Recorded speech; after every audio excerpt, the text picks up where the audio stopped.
అందరికీ నమస్కారం అండి. This is Murali Nayak. నేను మీ ఖైరోపాక్టర్ థెరపిస్ట్ని. క్యూర్ ఖైరోపాక్టిక్ సెంటర్ నుంచి నేను మాట్లాడుతున్నానండి. ఇక్కడ మోకాల నొప్పులతో చిన్నమనే ఆమె వచ్చింది. ఇక్కడ ఆమె మోకాల నొప్పులతో చాలా తీవ్రంగా బాధపడేది. మా దగ్గరికి 5 సార్లు వచ్చారు. ముందు నడవలేకుండా ఉండేది ఆమె. ఇప్పుడు సాధ్యమైనంత వరకు మంచిగా నడవగలుగుతుంది.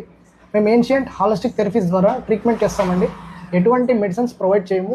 సాధ్యమైనంత వరకు న్యాచురల్గానే ట్రీట్మెంట్ చేస్తామండి. ఆ ట్రీట్మెంట్ ద్వారా ఈమెకు సాధ్యమైనంత వరకు చేయడం వల్ల ఆమె ఇప్పుడు నడవగలుగుతుంది. ఆమె మాటల్లోనే ఆమె యొక్క సమస్యను వినండి.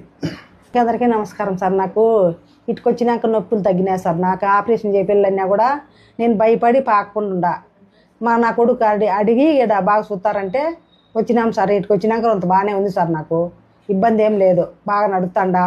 పాలు కూడా పాలు లేకుండా ఉంటే పాలు పెరుగు ఇప్పుడు అన్ని తెచ్చుకుంటాండా. ఫుడ్ ఏం తినాలా ఏం తినకూడదు ఫాలో అయినారు కదా.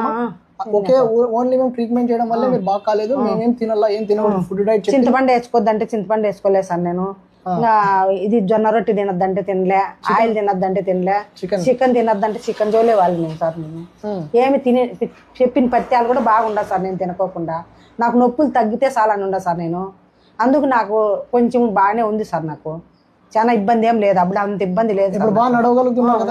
నడుతుండ సార్. నేను అప్పుడు చాలా ఇబ్బందిగా ఉంది సార్. నాకు మీరు ఎక్కడి నుంచి వచ్చారమ్మా? మీరు గొందిరెడ్డిపల్లి సార్ నాది.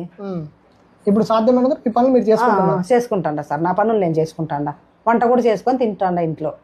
ఓకే, థ్యాంక్ యూ అమ్మా.